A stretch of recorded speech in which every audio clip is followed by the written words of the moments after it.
நன்றி.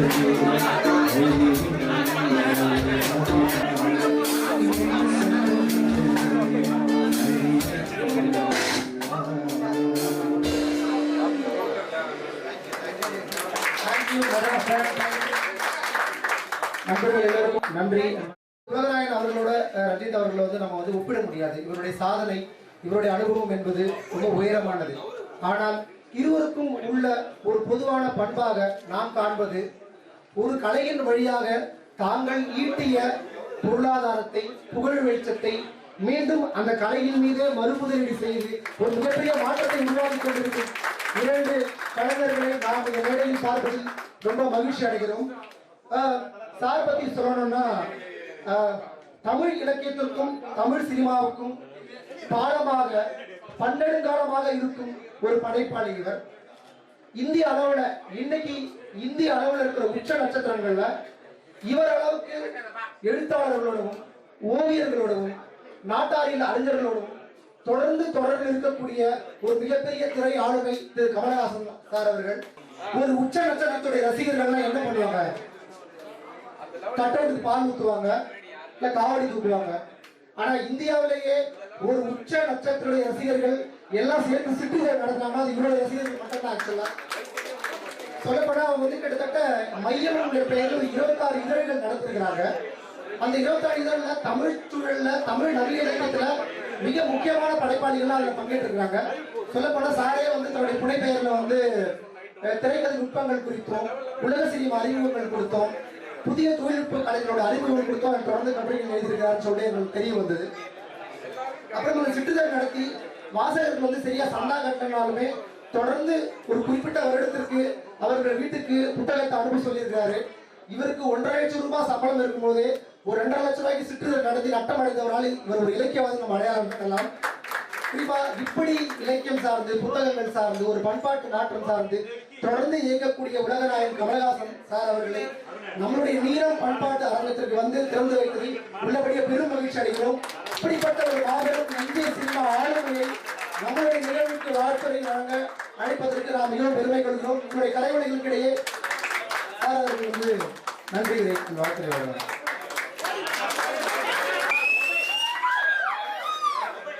இது என்னுடைய வழக்கமான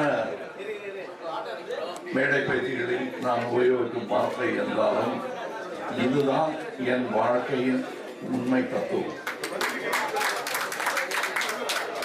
அலங்காரத்திற்காக சொல்லும் வார்த்தை அல்ல. இதுதான் நான் உயிர் வாழ்வதற்கான காரணம். இந்த உறவு இருந்தால்தான் நான் நிமிர்ந்து நிற்க முடியும். என் மொழி இருந்தால்தான் நான் இவர்களுடன் அளவலாக முடியும். இது மூன்றையும் காக்க வேண்டியது என் கடமை, என் தேவை. இங்கே இந்த பத்திரிகை சினிமாலாம் நிறைய எடுத்திருக்காரு. அந்த ஆரம்ப விழாக்களுக்கெல்லாம் நான் வரவில்லை. அதை விட மிக முக்கியமான ஒரு விஷயம், நானும் இவரும் இல்லாத போதும் இருக்க போகும் ஒரு தாக்கம்.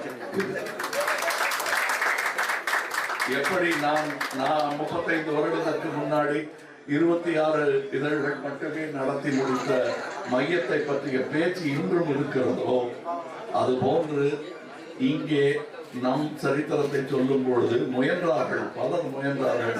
அதில் நீலம் என்ற ஒரு பண்பாட்டு மையம் இயங்கிக் கொண்டிருந்தது. நீங்கள் எத்தனை காலம் இயங்குகிறீர்களோ அத்தனை நூற்றாண்டுகள் உங்களுக்கு ஆயும்.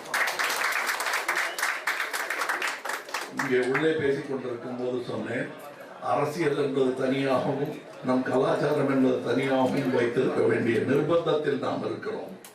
ஆனால் நாம் உருவாக்கியதுதான் அரசியல், மக்களுக்கானதுதான் அரசியல்.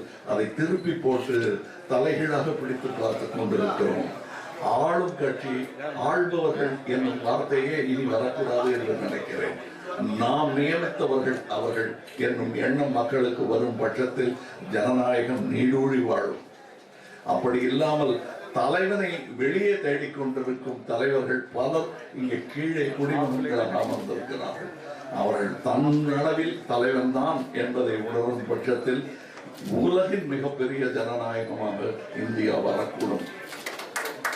ஏன் கூடும்னு ஒரு இக்கு போடுறேன் அப்படின்னா, நாம் அதை விட்டு கொடுக்குறோம் நிறைய இடங்கள்ல. என்னுடைய முக்கியமான எதிரி, அரசியல் எதிரி அப்படின்னு பார்க்கும்போது அது சாதி தான்.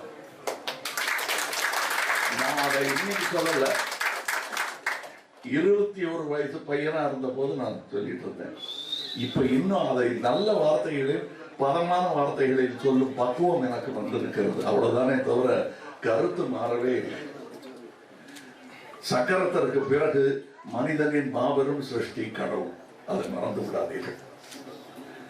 நம்முடைய உருவாக்கம் நம்மையே தாக்குவது என்பது ஏற்றுக்கொள்ள முடியாதது.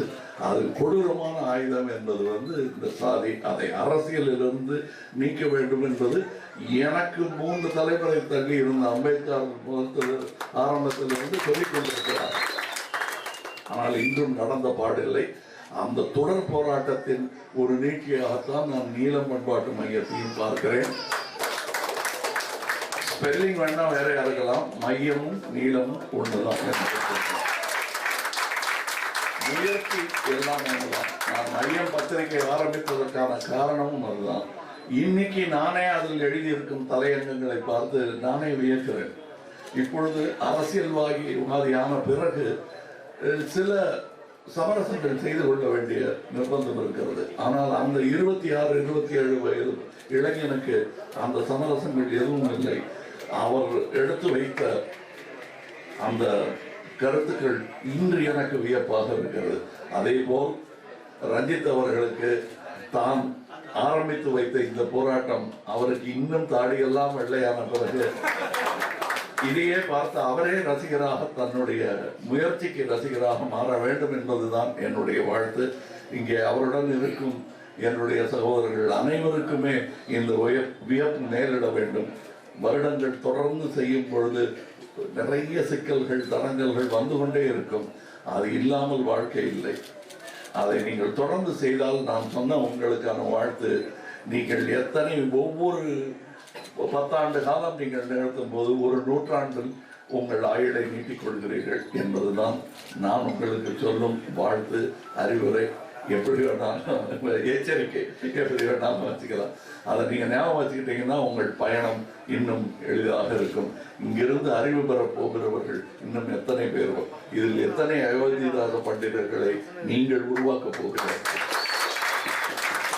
அதை மனதில் கொண்டு வேலை செய்தால் பணிவும் பண்பும் தன்னால் உங்களுக்கு வந்துவிடும். வாழ்த்துக்கள். இங்கே என்னையும் உங்களில் ஒருவராக சேர்த்து கொண்டதில் எனக்கு மிகவும் பெருமை. கமலஹாசன் சார் அவர்களுக்கு இயக்குனர் ப. ரஞ்சித் அவர்கள் நம்மளுடைய நீலம் பதிப்பகத்தின் வழியாக வெளியிட்ட 40 புத்தகங்களை ஒரு தொகுப்பாக தற்போது அன்பளிப்பாக வழங்குவார்.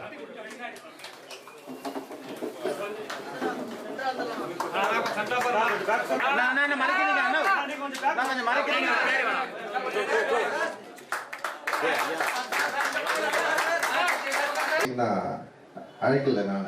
சரி, ஓகே. ஆனால் திரைப்பட நிகழ்ச்சிக்கு அழைக்கிறது அப்படின்றது அது வேற ஒரு விஷயம். ஆனால் புத்தக ஒரு விற்பனை நிலையத்தை சார் திறந்து வைக்கணும் அப்படின்ற ஒரு விருப்பத்தின் அடிப்படையில் ரொம்ப தைரியமாகவே போனேன். இதுக்கு டிஸ்னியும் மகேந்திரன் சாரும் பயங்கர ஹெல்ப் பண்ணாங்க. போய் நேற்று கேட்ட உடனே இன்னைக்கு வந்துட்டாரு. அது ஒரு பெரிய மனசு. உண்மையிலேயே புத்தகங்கள் மேலே, இலக்கியங்கள் மேலே, இந்த கல்ச்சுரல் ஸ்பேஸ் மேலே நம்பிக்கை இருக்கிற ஒரு மாபெரும் ஒரு மனிதரை இதை அக்செப்ட் பண்ணிக்கிறது அப்படின்றது ஒரு பெரிய விஷயம் இல்லை அப்படின்னு நினைக்கிறேன். அந்த தைரியத்தில் தான் நான் போய் கேட்ட உடனே அவர் அக்செப்ட் பண்ணிட்டு இந்த நிகழ்வுக்கு இங்கே அமர்ந்திருக்கிறது உண்மையிலேயே பெரிய மகிழ்ச்சி. ரொம்ப நன்றி சார். இந்த பெரிய சினிமா, என்னை பொறுத்த வரைக்கும் சினிமா ஒரு மிகப்பெரிய ஒரு கல்ச்சுரல் ஸ்பேஸாக நான் பார்க்குறேன். நமக்கு சில பேர் மேலே தான் பொறாமல் இருக்கும். ரொம்ப ஆர்டிஸ்டிக்காக நம்ம ஒரு தளங்களை இயங்குறப்போ, குறிப்பாக புத்தகங்களை வாசித்து ஆரம்பித்ததுக்கப்புறம் தான் எனக்கு சினிமா மேலேயே ஒரு நாட்டம் வந்தது. புத்தகங்கள் தான் எனக்கு சினிமாவை நோக்கி நகர்த்தி சென்றது. அப்போ புத்தகங்கள் சினிமாவை பார்க்குறது வாசிக்கிற மாதிரி தான் எனக்கு. அப்படி வாசிக்கிறப்போ நமக்கு உலகத்தில் இருக்கிற பல ஆளுமைகள் மேலே பெரிய ஆர்வம் இயல்பாகவே உருவாகும். அவங்கள தேடி தேடி நம்ம பார்ப்போம்.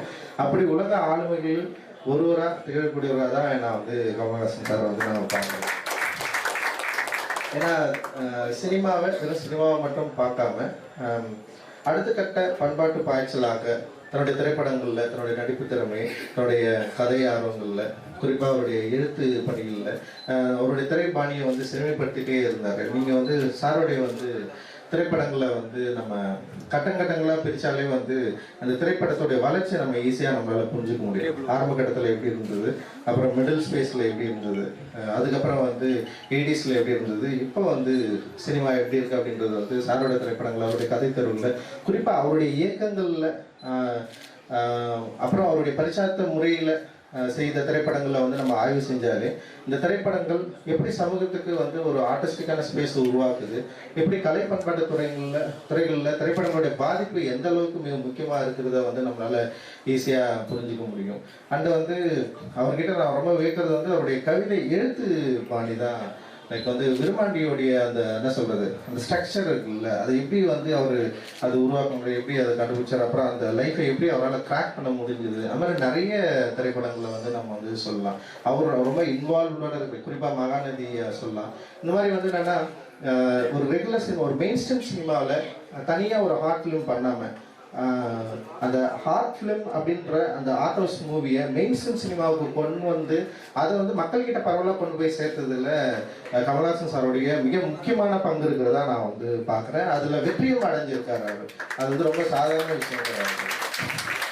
ஏன்னா மற்ற சினிமாக்களில், மற்ற உலகங்களில் பார்த்தீங்கன்னா ஆர்ட் ஹவுஸ் மூவி தனியாகவே இருக்கும், மெயின் ஸ்ட்ரீம் சினிமா அப்படின்றது வந்து தனியாக இருக்கும். ரெண்டுத்துக்குமான பாலம் வந்து பெருசாக வந்து இருக்காது. கமர்ஷியல் சினிமாஸ் அப்படின்றது வந்து வெகுஜன மக்களால் பாராட்டப்பட்டாலும் ஆர்ட் ஹவுஸ் சினிமாஸ் வந்து வெறும் குறைந்த மக்களால் பார்க்கப்படுற சினிமாவை மட்டும்தான் இருக்கும். இங்கே மௌன திரைப்படம் ஒன்று எடுத்து வந்து எல்லாருக்கும் போட்டு காட்டி அந்த தியேட்டர்களை கொண்டு போயிட்டு அது வந்து அது ஒரு சினிமா பாணின்னு சொல்லி புரிய வச்சது அளவுக்கு மிக முக்கியமான முயற்சிகளை வந்து தமிழ் சினிமாவுக்கு கொடுத்துருக்காரு. குறிப்பாக வந்து டிஜிட்டல் சினிமாவை வந்து கையில் தொடுறதுக்கு எல்லாரும் பயந்த காலகட்டத்தில் ஃபர்ஸ்ட் டிஜிட்டல் சினிமாவை எடுத்து, ஏன்னா ஃபிலிம்லேருந்து டிஜிட்டலுக்கு எப்படி மாறுறதுன்னு சொல்லிட்டு எல்லாருக்கும் ஒரு பெரிய பிரச்சனை இருந்தது. எல்லாருமே பயங்கரமாக வந்து போலாமா வேணாமான்னு சொல்லிட்டு ஒரு பெரிய தயக்கம் இருந்தது. அந்த டைமில் வந்து திரைப்படம் வந்து படச்சுருளிலிருந்து விலகி டிஜிட்டலில் வந்து கொண்டு போயிட்டு அதை சக்ஸஸ்ஃபுல்லாக மாற்றுறது மாதிரி நிறைய விஷயங்களை தமிழ் சினிமாவில் வெறும் வியாபார நோக்கம் மட்டும் இல்லாமல் கலை நேர்த்தி, கலை அந்த என்ன சொல்கிறது, ஒரு ஆர்டிஸ்டிக்கான எஃபர்ட்டை, கல்ச்சரல் ஸ்பேஸை ரொம்ப கரெக்டாக யூஸ் பண்ணி தன்னுடைய வாழ்நாளில் இன்னைக்கு வரைக்கும் தொடர்ந்து முயற்சித்து கொண்டு இருக்கிற திரு கமல்ஹாசன் சார் இங்கே வந்தது எங்களுக்கு வந்து மிகப்பெரிய பெருமை. அவர் இந்த புத்தக நிலையத்தை வந்து ஓப்பன் பண்ணது வந்து ஒரு பெரிய மகிழ்ச்சி. ஏன்னா வந்து புத்தகங்கள் வந்து ரொம்ப சாதாரண விஷயம் அப்படி இல்லை அப்படின்றது வந்து என்னுடைய லைஃப்பில் நான் உணர்ந்தது. நான் ரொம்ப சாதாரணமான ஒரு குடும்ப பின்னணியிலேருந்து தான் நான் வந்தேன். இப்போ என்னுடைய குடும்ப பின்னணி அப்படின்றது வந்து இவ்வளோ பெரிய ஸ்பேஸ் எனக்கு கொடுத்துருக்குமா அப்படின்லாம் எனக்கு தெரியாது. ஆனால் புத்தகங்களை வாசிக்க ஆரம்பிச்சதுக்கப்புறம் தான், புரட்சியாளர் அம்பேத்கரை நான் வாசிக்க ஆரம்பிச்சதுக்கு அப்புறம் தான் நான் யார் என்ற ஒரு கேள்விக்கான பதில் எனக்கு வந்து கிடைக்க ஆரம்பிச்சது. அப்போ நான் யாருன்ற கேள்வி எனக்கு கிடைச்சதுக்கப்புறம் அந்த கேள்விக்கான பதிலை வந்து நான் வந்து தேட ஆரம்பித்தேன். அந்த பதில் பல விஷயங்களை வந்து எனக்குள்ள வந்து உருவாக்குச்சு. அந்த பதிலாக தான் இந்த புத்தக நிலையங்கள் இருக்குது, அந்த பதிலாக தான் என்னுடைய திரைப்படங்கள் இருக்குது, அந்த பதிலாக தான் என்னுடைய தயாரிப்புகளை நான் பண்ணுறதுக்கு நீலம் பண்பாட்டு மையத்துடைய நிறைய விஷயங்கள் அதில் இருக்குது. அப்போது ஒரு புத்தகம் ஒரு மனிதனை இந்த அளவுக்கு மாற்ற முடியுமா அப்படின்றது வந்து என்னுடைய லைஃப்லேருந்து எனக்கு கிடைச்ச ஒரு என்ன சொல்கிறது, ஒரு பதிலாக எனக்கு இருக்கிறப்போ அப்போ எனக்கு கிடைச்ச விஷயங்களை மற்றவங்களுக்கும் வந்து கொண்டு போய் சேர்க்கணும். இது மாதிரியான நிறைய ப்ராப்ளம்ல இல்லை வந்து தன்னை அறியாமல் தத்தளித்து கொண்டிருக்கிற நிறைய பேர் இங்கே இருக்கிறோம். அவங்களுக்கு வந்து தன்னை அறிந்து கொள்வதற்கான ஒரு வாய்ப்பை டெஃபினட்டாக வந்து புத்தகங்கள் உருவாக்கும் அப்படின்னு நான் நம்புகிறேன். ஏன்னா விஷுவல் மீடியமை விட எழுத்து வந்து பயங்கர பவர்ஃபுல்லானதான் நான் வந்து பார்க்குறேன். ஏன்னா விஷுவலாக நம்ம கிராக் பண்ண முடியாததை எழுத்து வந்து ரொம்ப சூப்பராக வந்து செஞ்சுட்டு போயிடும் அப்படின்னு நான் நினைக்கிறேன். பல எழுத்தை இப்போ வரைக்கும் விஷுவலாக ஆக்கவே முடியாத அளவுக்கு பெரிய சவால் இருக்கிறது. நான் வந்து ஒரு திரைப்படம் எடுக்கிறதுனால வந்து என்னால் இதை வந்து ரொம்ப ஆணித்தரமாக சொல்ல முடியும். பல எழுத்துக்களை விஷுவலாக மாற்றவே முடியாது. ஆனால் படிக்கிற எழுத்துக்களை நம்முடைய மைண்ட் வந்து சூப்பராக விஷுவல் பண்ணிடும். அந்த அளவுக்கு வந்து எழுத்துக்கு வந்து பவர் இருக்குது. அப்போ அந்த எழுத்தை மக்கள்கிட்ட கொண்டு போய் சேர்க்கணும். அப்போ எழுத்தின் மூலமாக தங்களுடைய உலகங்களை கண்டறியவர்கள் தங்களுக்கான விஷுவலை நோக்கி நகருவாங்க அப்படின்றது வந்து என்னுடைய யோசனை. அந்த முயற்சியில் தான் இப்போ நம்ம வந்து நீலம் பப்ளிகேஷனை ஆரம்பித்து இப்போது நீலம் ஒரு விற்பனை நிலையத்தை வந்து தொடங்கலாம் அப்படின்னு சொல்லிட்டு முடிவு பண்ணோம். குறிப்பாக நீலம் விற்பனை நிலையத்தில் வந்து நீங்கள் வாங்கப்படுற புத்தகங்கள் நிச்சயமாக உங்களுடைய வாழ்க்கையை ஏதோ ஒரு வகையில் உங்களுடைய சிந்தனையை இல்லை உங்களுடைய முன்னேற்றத்துக்கான ஒரு வாய்ப்பு வந்து உண்டாக்கி கொடுக்கும். உங்களுடைய அடிமை சிந்தனையை டெஃபினட்டாக அது வந்து மாற்றும் அப்படின்னு நாங்கள் வந்து நம்புகிறோம். அதுதான் அதோட முக்கியமான நோக்கமும் கூட. இங்கே வந்து முழுக்க முழுக்க அரசியல் ரீதியான புத்தகங்கள், குறிப்பாக நீங்கள் இலக்கியங்கள் எடுத்துக்கிட்டாலும் சொல்லி எந்த புத்தகங்கள் எடுத்தாலும் அரசியல் விழிப்புணர்வோடு அரசியலை சரியாக புரிந்து கொள்வதற்கான ஒரு ரெஸ்பான்சிபிலிட்டி உண்டாக்குற ஒரு புத்தகங்களை வந்து உருவாக்கணும், அதற்கான ஒரு மையத்தை உருவாக்கணும். மற்றபடி வந்து ஒரு ஜனரஞ்சகமாகவோ இல்லை வந்து இலக்கிய தரமற்றோ இல்லை வந்து அரசியல் சரியான அரசியல் புரிதல் அற்ற புத்தகங்களை வந்து இந்த புத்தக நிலையத்தில் வந்து நம்மளால வந்து உள்ளே வரக்கூடாது. அந்த அளவுக்கு வந்து முழுக்க முழுக்க என்ன சொல்றது, அரசியல் மையப்படுத்திய அரசியல் நம்மளை வந்து விழிப்புணர்வு உண்டாக்கக்கூடிய புத்தகங்களை வந்து அது மாதிரியான ஒரு புத்தக நிலையத்தை உருவாக்கணும் அப்படின்றது தான் என்னுடைய நோக்கம், என்னுடைய நண்பர்களோட நோக்கம். அதன் அடிப்படையில் தான் இங்கே வந்து முழுக்க இங்கே இருக்கிற புத்தகங்கள் முழுக்க முழுக்க அரசியல் அடிப்படையிலான புத்தகங்களை தான் நம்ம வந்து வச்சிருக்கோம். கவிதை புத்தகங்களாக இருக்கலாம், இல்லை வந்து நாவலாக இருக்கலாம், சிறுகதையாக இருக்கலாம், இல்லை கட்டுரைகளாக இருக்கலாம், இல்லை ஆழ்மொழிகள் பற்றின புத்தகங்களாக இருக்கலாம், எல்லாமே முழுக்க முழுக்க வந்து ரொம்ப பொலிட்டிசைஸ்டு புத்தகங்களை தான் நாங்கள் வந்து இங்கே விற்பனைக்கு வந்து வச்சிருக்கிறோம்.